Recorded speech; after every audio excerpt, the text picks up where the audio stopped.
Salam sejahtera di dalam kasih Tuhan Yesus Kristus. Saya menyapa saudara-saudara dan teman-teman saya dimanapun berada, baik yang ada di Nias, Sumatera Utara, teman-teman saya yang ada di Jawa, di Papua, dan juga yang ada di Sulawesi ini. Bagaimana kabar? Kita percaya pada saat ini Tuhan ada bersama-sama dengan kita. Dia yang tidak pernah meninggalkan kita. Dia adalah Alfa dan Omega. Dia Tuhan yang ada, yang sudah ada, dan yang akan datang. Artinya dia Tuhan yang selalu ada sepanjang masa bersama-sama dengan kita. Ya, puji Tuhan, luar biasa. Saudara-saudara, pada saat ini kita belajar tentang seorang tokoh, yaitu tokoh iman yang bernama Henokh. Henokh ini adalah tokoh iman yang kedua yang ditulis di dalam Alkitab. Dan kita melihat Henokh ini, dia sangat berbeda dengan nenek moyangnya. Henokh ini hidup bergaul dengan Allah sepanjang hidupnya.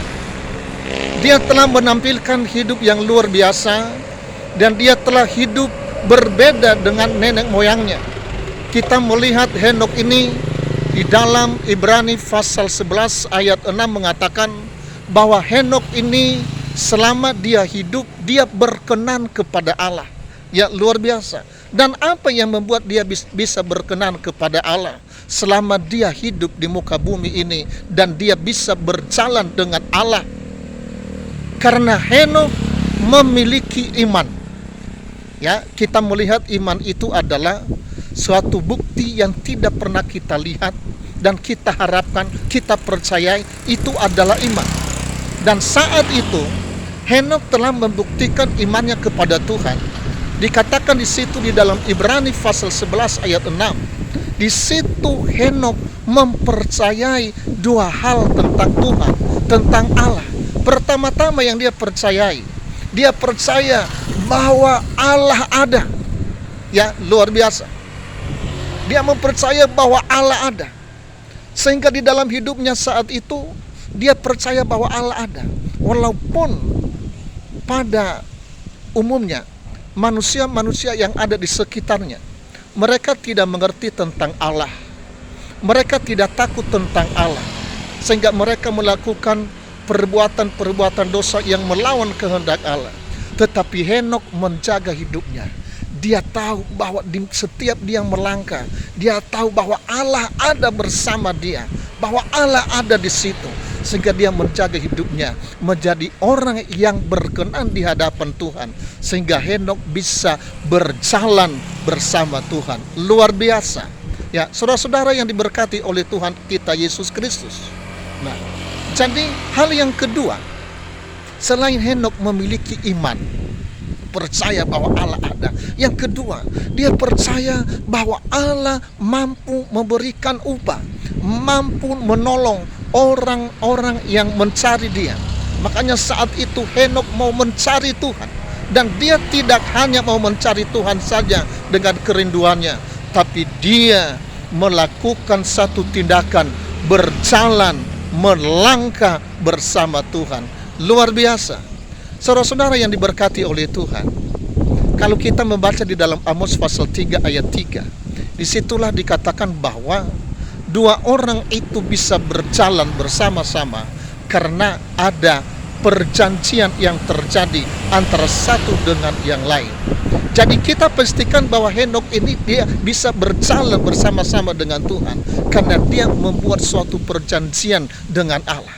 Jadi di dalam kehidupan kita ini, dalam mengikut Tuhan, kita harus membuat satu perjanjian atau membuat satu komitmen untuk bersama-sama dengan Allah.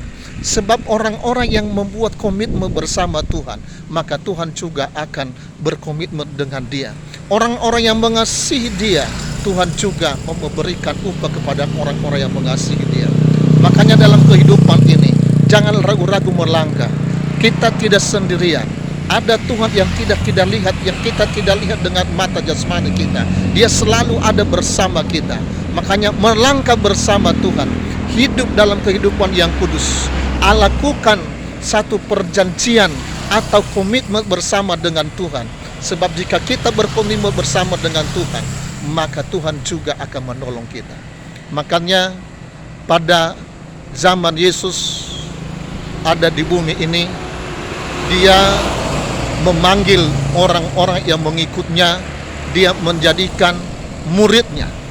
Karena seorang murid itu adalah seorang yang berkomitmen untuk mengikuti ajaran Tuhan kita Yesus Kristus.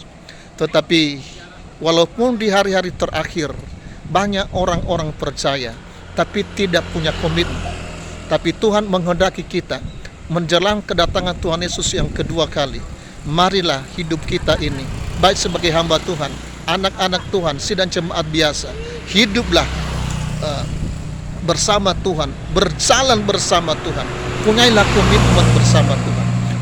Orang yang memiliki komitmen bersama Tuhan, dia selalu konsisten, dia selalu hidup berbeda dengan kehidupan manusia-manusia yang ada di muka bumi ini.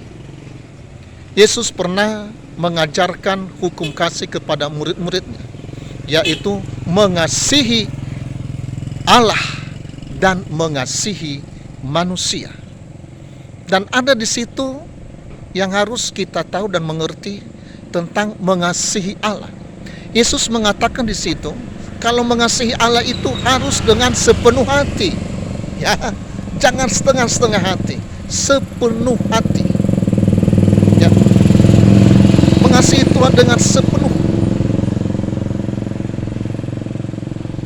Yang kedua, mengasihi Tuhan dengan segenap jiwa.